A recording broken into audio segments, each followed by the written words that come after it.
Hey guys, well, we're starting right out the gate with the cat. Hey guys, welcome to SJU, Screen Junkies Universe. I'm Joe Starr, joined by Spencer J. Gilbert and Billy Business. Hey, welcome back, buddy. Hey, thanks, man.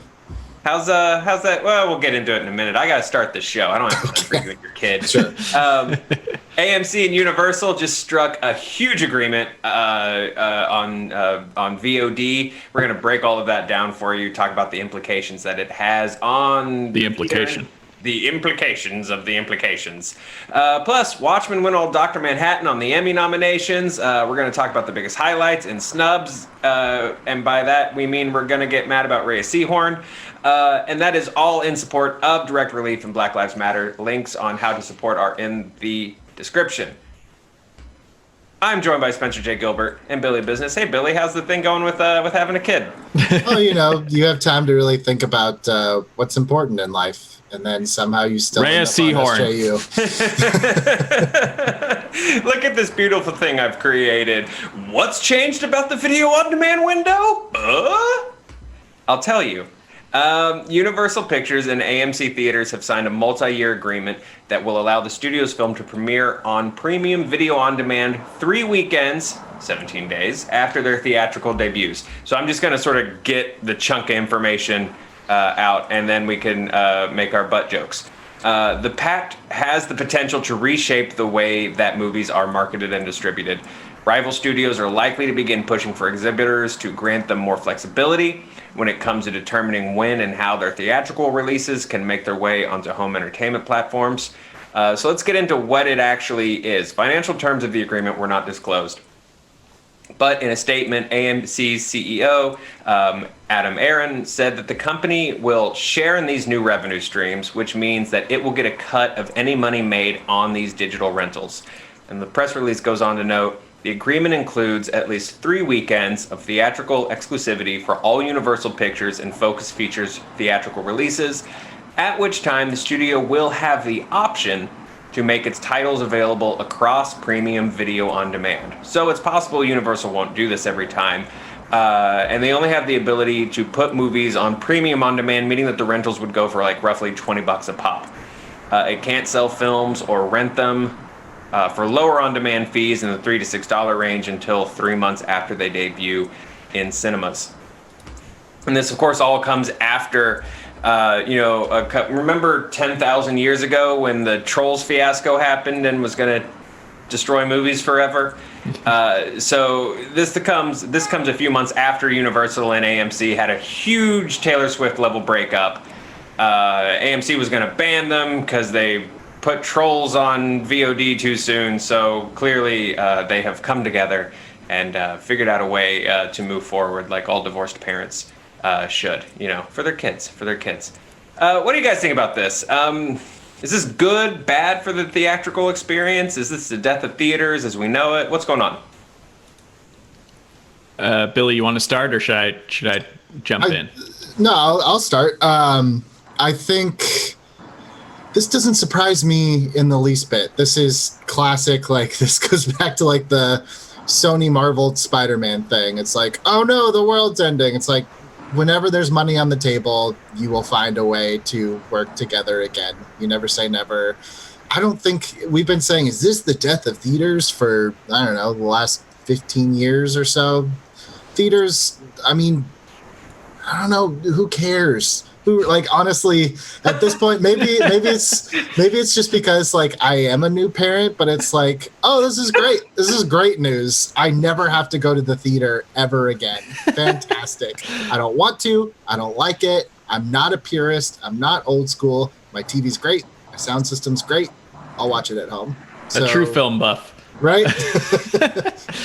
I think this is neutral to bad. I think this is bad for or neutral for the big budget franchise films that I gotta think do most of their business over the first 3 weekends anyways. Like, people are going to see a highly anticipated Marvel movie the first or second week it's out, and then I imagine the drops, I mean, I know the highest second weekend drops are something in the 70% range, and the lower ones are in like the 20 to 35% range. So if somebody smarter than me could do the math, by the third weekend, you're not making the bulk of your money.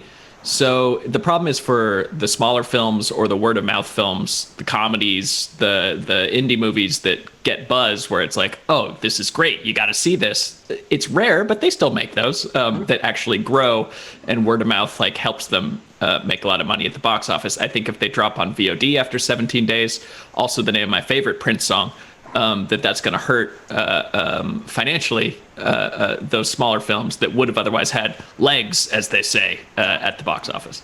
Yeah, I guess my only thought with because mid-range is immediately where I go to, because Avengers is fine, Fast and Furious is probably fine. Like you said, first 3 weeks is probably where they're going to make the most money. And if it turns out that we're talking about like a massive kind of event that's going to have legs, obviously they're going to push back their VOD to kind of keep that theatrical roller coaster going. With mid-range films, I was sort of thinking, is this going to make studios a little braver about, or a little more willing to put mid-range into theaters, knowing that after 3, they don't have to commit to a massive run that just slowly eats itself alive if something's not going to just nail it for 4, 5, 6 weeks. But then you're still... I guess that's the other end of the word of mouth problem. I don't know. I guess I wouldn't see the benefit in even bothering at this point. Like, I kind of look at something like a Palm Springs where I don't think it would have maybe even made a dent had it opened in theaters. But the fact that like this really cute, fun movie comes out and it's widely available, like I just wouldn't put my marketing dollars into even trying to get that into a theater, even if like the pandemic hadn't happened. But instead, like, how many people ended up watching that movie? Now, I don't know what that turns into in terms of like subscriber numbers for Hulu. That's just kind of like that's the other end of the spectrum, is like us on this side of it. I don't know how you can kind of quantify the data of like what's the return of investment on something like a Palm Springs versus something that's easily quantifiable like an Avengers Endgame, where there's just tons and tons of money and data. So I don't know how successful it is, but I don't know why you would bother putting something like a Palm Springs in a theater. I mean, because they're low. Palm Springs is a low budget movie, even though it set a record at Sundance for I think it was 16 million was what it sold for, and they probably made it for less than that, so they already made money. But say you make a $16 million movie, even with like a relatively mild theatrical run, you're probably making back 16 million on a... But it depends on how much you're dumping into advertising that you're putting it in theaters for potentially 3 weeks or less.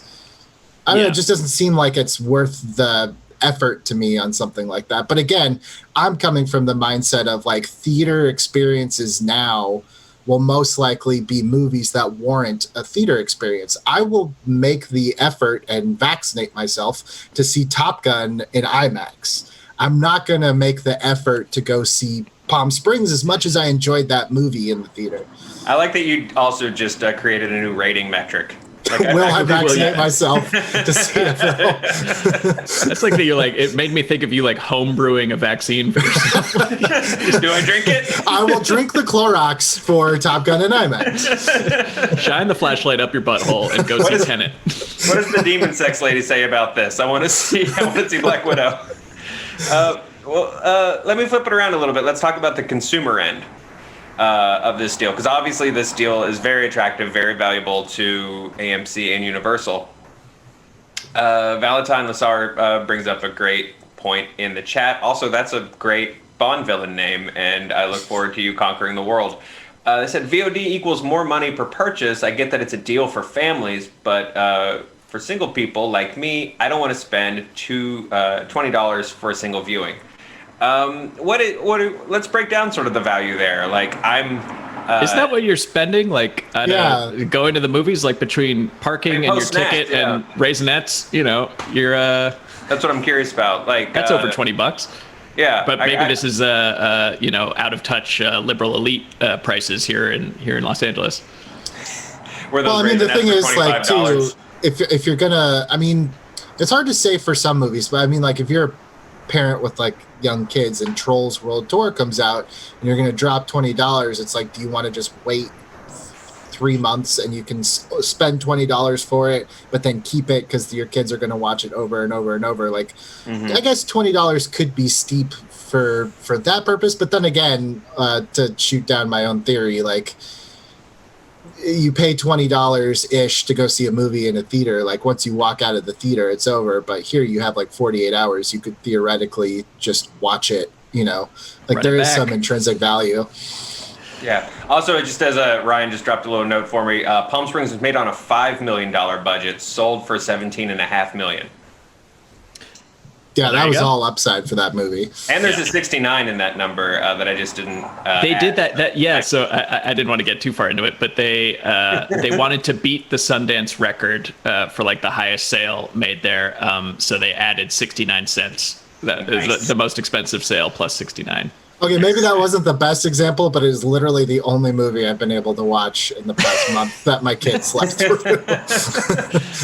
Well, Billy sort of introduced the idea of these movie tiers for us, and I think that's true. I think there are things that I'm going to make sure I catch in a theater. I'm going to see Top Gun in the theater. I'm going to see the bigger Marvel movies in the theater. But if I have the option to watch, rent Black Widow at home, spend like $4 on a delicious pepperoni Tombstone pizza, this episode of SJU brought to you by Tombstone Pizza, I think I'll do it. Like, I think I'm into that. Maybe it's because I've just been in this chair for the past 6 months, and now I'm scared to leave my home. I don't know if that plays a part in it.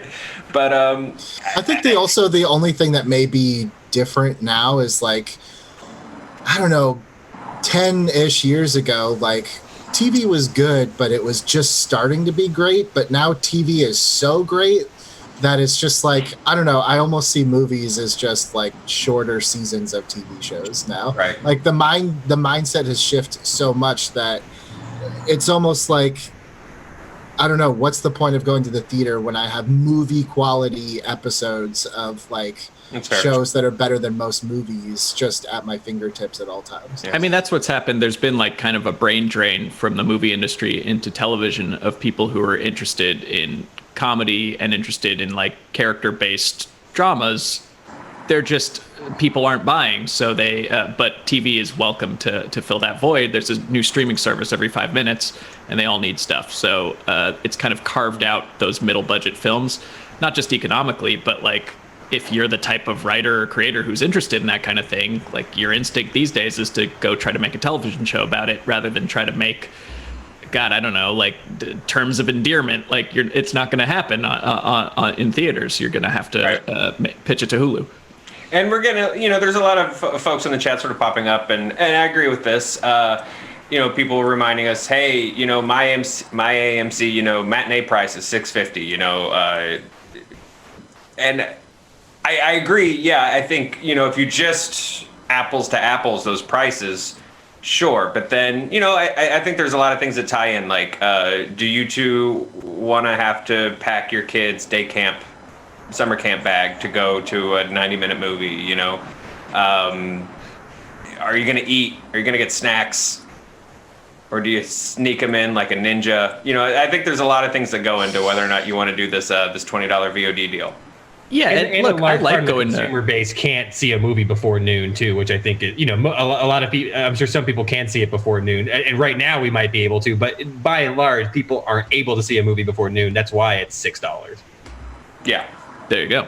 And I think that the theater is a valuable place to have beyond just the big tent poles. Like, I love seeing comedies with an audience and seeing horror movies with an audience. Like there are.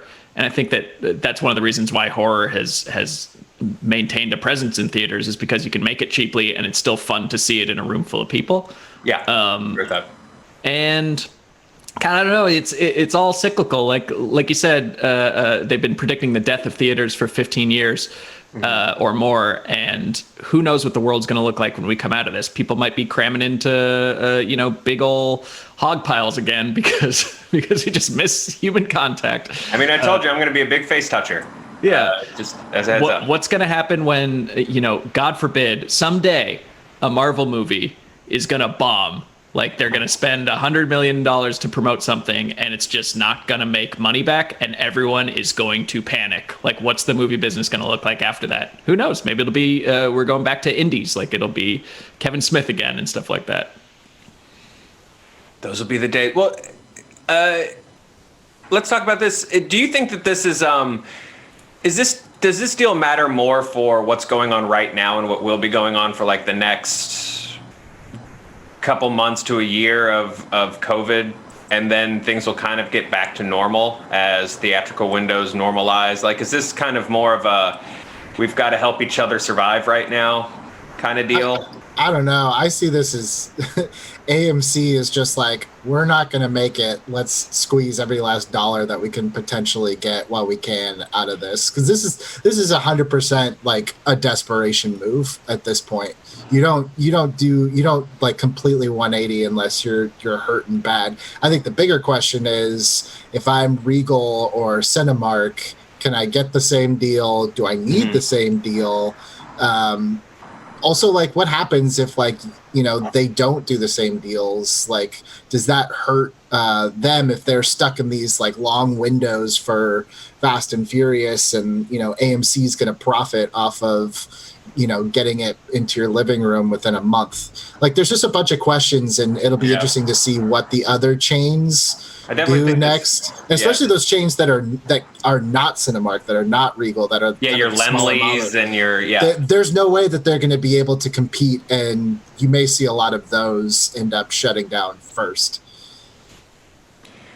Well, boys, everything's about to end, or is it?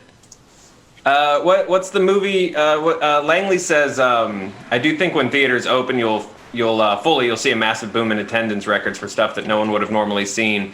What's the weirdest movie you'll be willing to see once everyone has the vaccine and can go outside and sit in a gross theater again?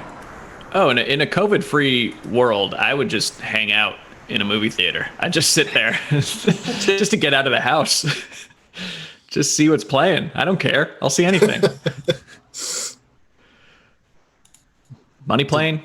Did Joe freeze, or is that just like really amazing? He's really enjoying He's just really happy. It's his host now. Okay, they're tagging me in as host. Let me open the script for the show. Oh, wow. SJU is really fun now.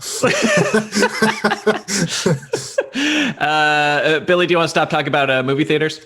Yeah, I have nothing else to say. I think people are pretty. So we're going to pause the call for action, you guys. Thank you for being with us. Subscribe to the channel for vids just like this every weekday. Hit that like, hit that subscribe, smash that like button if you will. And then you guys should also check out our Fandom 5 trivia show this Friday. It'll be a trivia contest on Friends, not the ones you have, but the ones you watch on the TV. There's a link in the description below. Sign up for that and you could win actual human money for answering questions about that dumb show.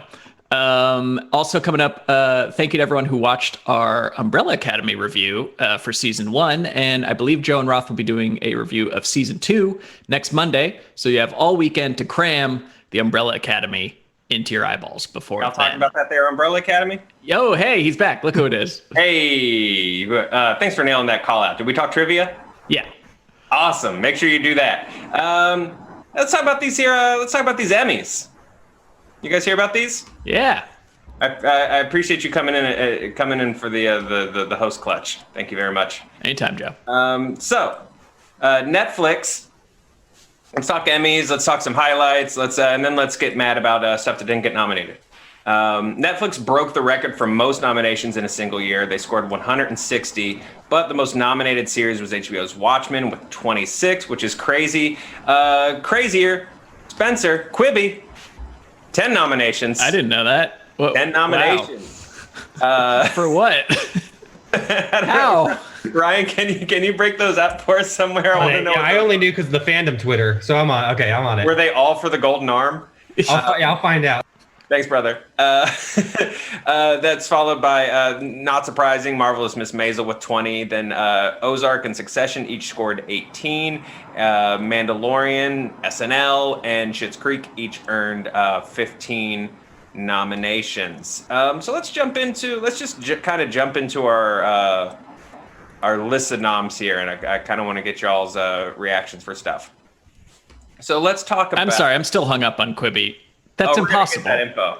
That's impossible. Not in this. Look, Nobody's watched Quibi. Look, as I said earlier, if there's money on the table, amazing things will happen. I promise you this: Jeffrey Katzenberg has the best email list in this town. He has. Oh man, his chimp mail or whatever it's called is killer. I promise you. Whew. And there's. Wow. Like, that guy has the resources to do a vote for this campaign. 100%. Let's talk about all the genre stuff that's going on in outstanding drama. So we've got Better Call Saul, The Crown. The Crown doesn't surprise me. The Handmaid's Tale, Killing Eve, The Mandalorian, Ozark, Stranger Things, and Succession. Are there any surprises in there? Snubs for you guys? Mandalorian is a huge surprise, not because of quality, just that's not one that you would think that they would they would give any attention to. So actually there was like a handful for Mandalorian throughout all the Emmys. I don't know, maybe they're trying to appeal to a broader base, or maybe Mandalorian is that good. It's hard to know. I'm very biased about Star Wars, so I don't know how good the Mandalorian actually is and how much I'm just like, it's Star Wars, I love it. It's good. It's like almost unfair, like, because Disney's dumping like $4 million an episode into that show. Right. Like it's such an insane production. So on the production quality alone, I think it deserves a place in this list. Stranger Things, I don't know, man. Like, it's fun, but I think that's just like inertia. If we're nominating season 3 of Stranger Things, like, yeah, this was really? not the season of Stranger Things. I think. Guys, I think I'm done with Stranger Things. Yeah. It is incredibly repetitive. Yes. And I was really bummed that after the first season, it wasn't like same town, different kids, or different problem. Like, I think I'm off the train. Yeah, I think it lost, and I still enjoyed it, but I think after you lose that initial sheen of look at all of these adorable children, they're playing D&D, and Winona Ryder's doing crazy eyes. Like, I think after you lose that initial like what, I don't know, it kind of loses something. Yeah. Killing Eve, like, also maybe sort of an inertia thing, just because season 1 was impeccable, and then they've just been tying themselves in knots and doing cartwheels to try to make that show still make sense after what happened in season 1 happened. And they lost Phoebe Waller-Bridge as the showrunner. That's like taking a massive, in my opinion, dip in quality, but it's not egregious to still be on here because there's still great performances. But I don't know, what am I forgetting? What got snubbed? Well, I was, my big surprise, obviously it has the nom here for drama series, but I am surprised that Succession isn't the show that's riding the giant wave. I figured that would be the big, like, water cooler, if there is another water cooler show like Game of Thrones, I figured that would be the one that kind of came in and started stealing all the nominations. I mean, it's up for a lot of things, right? Oh, it's up for a lot. I saw a bunch of the actors in there. Yeah, I think I was just really expecting, like, oh man, this is like the juggernaut this year. Watchmen got it instead, which is great because phenomenal show. But I'm looking up, Succession got 18. I mean, that's no slouch. No, not at all. I don't think it got short shrifted at all. I was just I figured this year would just be like Succession, the award show. Yeah, I mean, Watchmen cleaned up, I think, because of the limited series. Like, all gets their own category of awards, so you're kind of double dipping with that and the performance things. So good for that. I mean, it was a great show. I loved it. I actually really liked it. I don't know if a lot of people did, but I really liked that the Apple TV, it was like the Good Morning America show. I think it's just called The Morning Show. I really liked it. I was kind of surprised it didn't really, I guess it didn't land very well. Well, you would not get along. Good. I thought it was kind of pulpy, but like, so is Stranger Things. Like, you would not get along with Intronesia in chat, who said the morning show also having noms is ugh. Speaking of ugh, let me give you some Quibi information, Spencer. Yeah, hit me. They nabbed 2 of the 5 nominations for outstanding comedy or genre series, with Most Dangerous Game and Reno 911. Well, hold on. I mean, look, I love the Reno 911 Quibi show, but yeah, this has got to be like for like best quick bite, right? Like, that's short form. Yeah, no, short form. They're all short form. Best fun size episode. Short form, like we kept our cameras rolling during a Late Show's commercial break. You know, Ooh, go off, Joe. Sure. Go off, bitch. So it also took home 8 of the 10 nominations in the actor and actresses categories in short form. Nominees. Okay, so short form. That makes more sense. Yeah, Lauren. No, they definitely didn't come in swinging for like the best, most outstanding drama. Golden. But Christoph Waltz got nominated for Most Dangerous Game. Corey Hawken for Survive. Anna Kendrick for Dummy. Caitlin Holt flipped. I watched Dummy. They just saw Anna Kendrick's name. I'm sorry. Yeah, put it on there. This makes me happy. Carrie Kenny Silver for Reno 911. Yep.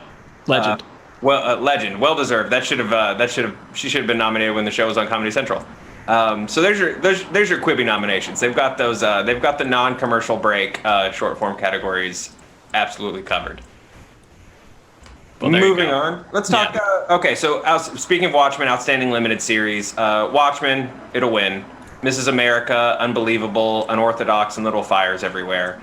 I think Little Fires got a lot of attention when it came out, but I don't think any of these beat Watchmen. I don't think any of them stand a chance.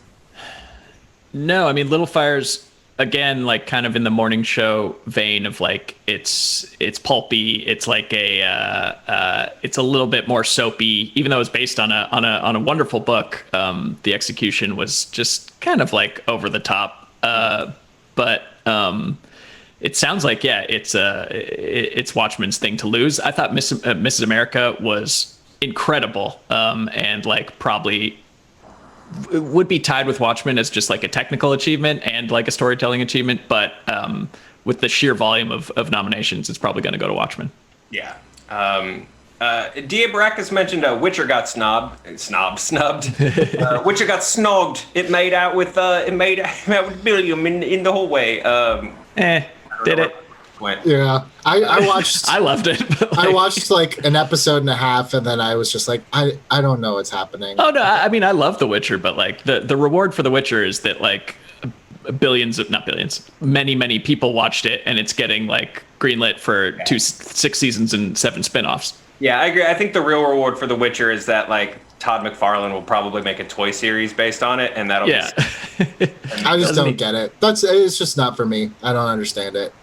I mean, there's not a ton to understand. I'll talk to you about The Witcher. Yeah, we'll take. It's all the timelines, and I don't have the attention span. It's no Jersey Shore Family Vacation, which did get snubbed. It's no Floribama Shore, which did get snubbed. It's no The Ring or The Circle, whatever it was. I like that one. The Circle did get snubbed. The Circle was great. Love is Blind, snub. The other one I am really excited about is What We Do in the Shadows getting nominated for Outstanding Comedy Series. Yeah. That was along with Curb, The Good Place, Dead to Me, Insecure, Kaminsky Method, which, has anyone watched it? Has anyone ever actually watched Kaminsky Method? How old do you think I am? Maisel, even old people. I don't think anyone has actually watched the Kaminsky Method. And Schitt's Creek are nominated along with that. Much as good. And What We Do in the Shadows, if you haven't caught up, 2nd season, I know it's not news to most people, but better than the first, and the first was already pretty damn good. So check that show out. I'm conflicted. As much as I love that What We Do in the Shadows is on here, Schitt's Creek deserves it. It's a wonderful show. It got overlooked for so long, and then Dead to Me is fantastic if you haven't watched it. I still have my irrational dislike of Schitt's Creek just because Pop paid for Schitt's Creek, and my department got eliminated all those years ago. Damn you, Schitt's Creek! I thought that the final season of Silicon Valley was really good, and usually they do like it's your final season, here's an award. But just kind of came and went this year, I guess. Billy, anything? Any snubs for you in the comedy world? No. I mean, the shows that I watch are either old TGIF shows on Hulu, or I don't know. It's really hard for me to pay attention to things, and I'm not even going to blame my kid. I think it's really just I'm part of the put it on in the background because it feels nice and cozy. Is House still on? I like that show. I do agree with you. There was a lot of competition stuff that got snubbed. The Circle, Love is Blind. I think, honestly, I would have nominated Floor is Lava for an Emmy.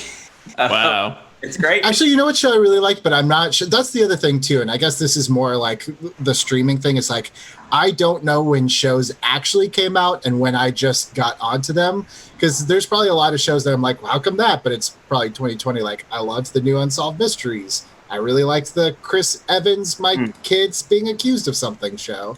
Like those are great shows, but I don't know when they came out, so I'm not sure. I would absolutely watch an Emmys based on eligibility window based on like when you found out when you found out about The Office wins every year still.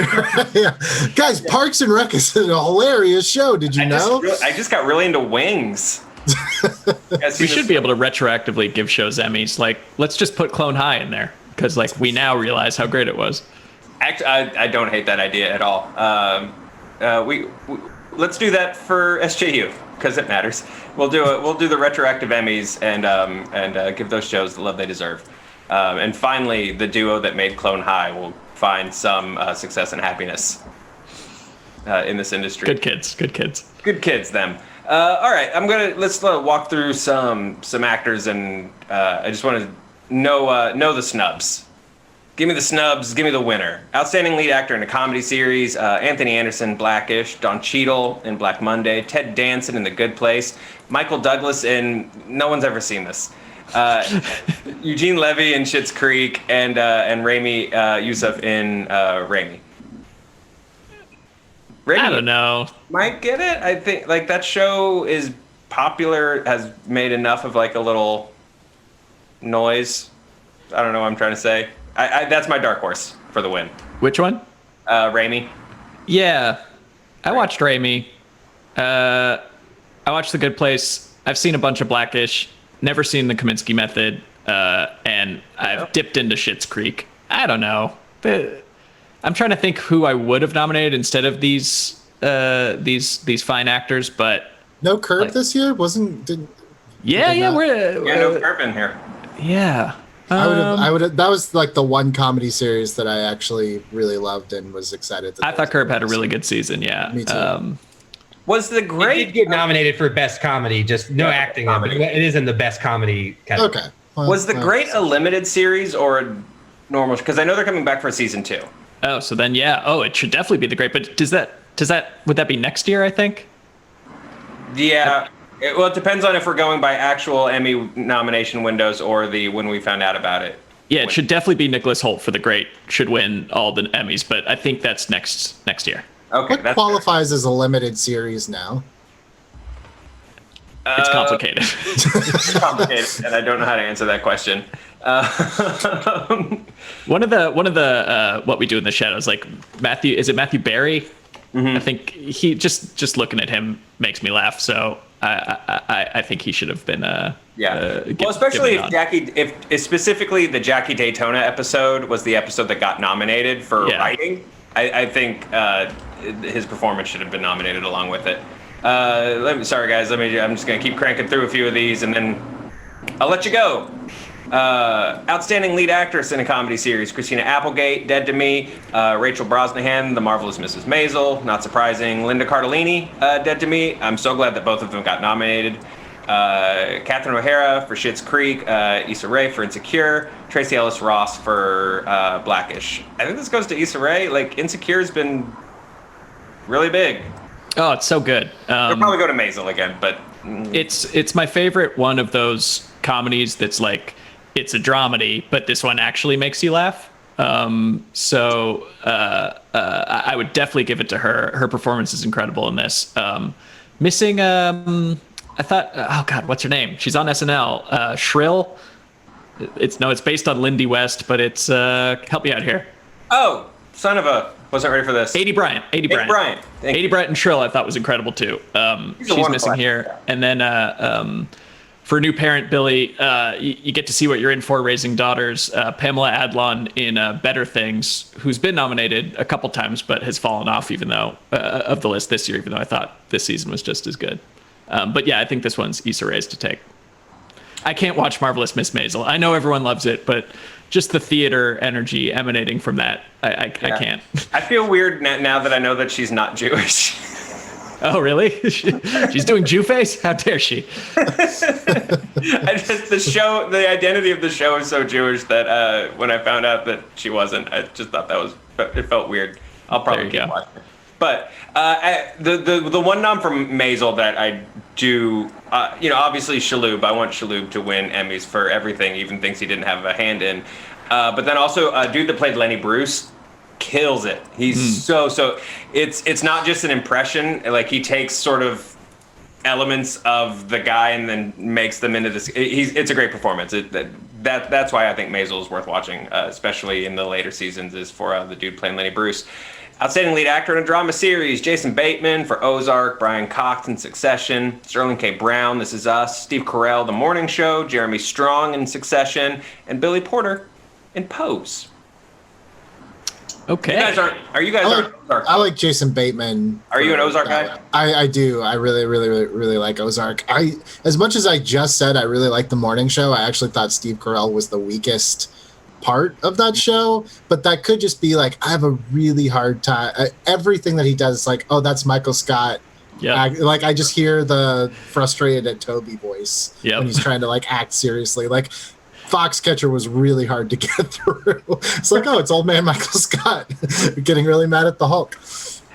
I'm just, speaking of the Michael Scott of it all, I'm just really glad Space Force didn't get nominated for. But again, I think that would be the next Emmys. Well, I hope it doesn't. Going back to comedy, when was Pen 15? Was that a 2019 show? Because I really like that show, but I didn't see it nominated. Pen 15, was that this year? I can't remember. It was over a year ago. I think if it was going to get nominated, Pen 15 would have already been. You know what? It was last year. I remember voting to nominate it last year. For lead drama, this is where people would say that the Bob Odenkirk snub for Better Call Saul would be this category that he's not in. Definitely Bob Odenkirk for sure, but it would be neck and neck with Bob Odenkirk and Jeremy Strong in Succession. He plays such a nuanced masterclass in just like a sad fucking loser. It's just so good. Yeah. It's so good. To be honest, I haven't seen Pose, and I can't sit through This Is Us. So I haven't seen everything in the category, but Jeremy Strong, I think it was just a titanic performance of a pathetic dummy this year in Succession.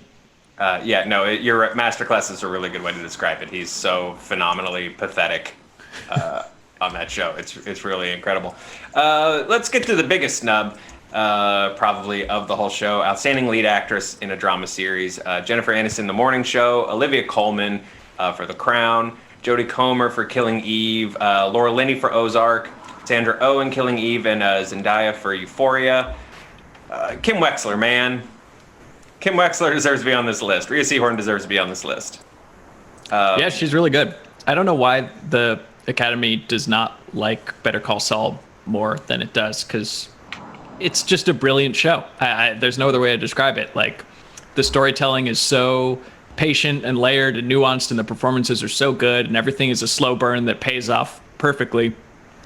What more can they do? Is it like, oh, this isn't Breaking Bad? Or are people not watching it? Like, I don't get it. Yeah, it's very bizarre to me. It seems like it's weird what genre stuff they'll get into and what they won't and what they consider genre-y or sort of below, because This Is Us is just as cheesy as anything you're going to put out there. It's cry porn. It's like a move away from an SNL sketch sometimes.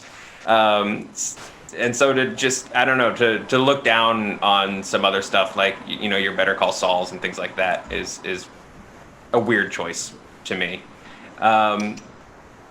Any sort of like big closing thoughts on the Emmys for you guys? Euphoria nominated for stuff? Up? Euphoria, did that get nominated? Zendaya did for Best Lead. Oh, okay. And she is great in that show. I really liked that show. That show's sick. I like it. Yeah. Did not get outstanding drama. It did not make that. Okay. No. Look, a lot of these shows, I'm not gonna lie, and you can probably tell from the blank look on my face, I just don't watch. There's just too much. But I did like Euphoria. That was a good one. Yeah, and that kind of tells you everything you need to know. It's like the people, as an Emmy voter myself, the people who vote on these things, if you have anything close to employment, it's impossible to watch all these TV shows. It's impossible. Oh yeah, I'll be completely. I was going through my nomination list, and literally sometimes I was just like, I know that person's name, and it's the things you voted on, or the things you like. You vote for the things you like and you've seen. You vote for the things you worked on, and you vote for the people you like. Yeah. Like, it's not that this is not an objective measurement of what should be acclaimed in art this year. But or if you're on Katzenberg's industry email list, you vote for Quibi. You create categories for the best quick bite. Yep. Yeah. Jared Johnson in chat asked, did Masked Singer qualify for an Emmy? Yes, it did. It was nominated for Best Competition Show. It was also nominated for Costumes, which... Okay. Yeah, it deserves that. Yeah. It deserves that. At McYuski says, y'all just not going to mention my man, Raimi.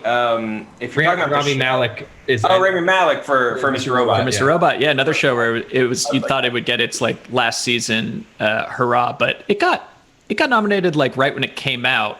And then I think, if I'm just using myself as a template, like, everybody got burnt out after that second season, and it was dead to us. I was kind of like Modern Family. Modern Family had its final run this season, and it didn't get any kind of just like thanks for the memories nominations. Oh, that's true. Yeah. You either die the hero or you live long enough to just be completely forgotten. To get to 11 seasons. But I have been meaning to go back to Mr. Robot because I hear they righted the ship, and I'd like to see how that ends. As you should. And there, we've mentioned your man Raimi. And then I guess the only other thing I want to talk about was like the SNL of it all. It's always weird to me. Obviously, yes, it's a comedy series, but it's always weird to me seeing multiple SNL nominations for Best Supporting Actress and Guest Actress in a Comedy Series. Brad Pitt as Dr. Fauci taking a guest appearance nom is strange to me.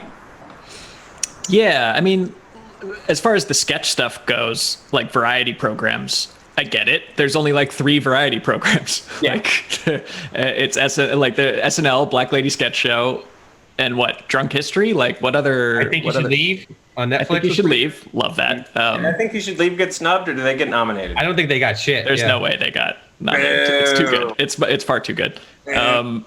But yeah, I mean, and it's also a numbers game because they do like 40 episodes and each one of them has like a huge celebrity guest. And also the demographic for SNL is like, we were talking before the show, it's teenagers and then people who don't have anything to do on Saturday night, who are generally older. Although now I was saying that like none of us have anything to do on Saturday night. So we're all home. We're all watching SNL. we're all home watching Weekend Update.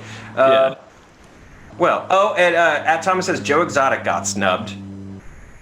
In life, Tiger King, interesting. Yeah. I think Tiger King got 6 noms. It did get some. It did? Oh well, there you go. There we go. Remember when Tiger King came out 10 years ago? That was a different lifetime. That was a different lifetime, boys. Well, that's our show. We'll see you guys in 10 more years when all the Tiger King spin-offs have come out, and we're discussing those, and we're all still inside. See you guys tomorrow and Friday and then Monday for an Umbrella Academy review. All right.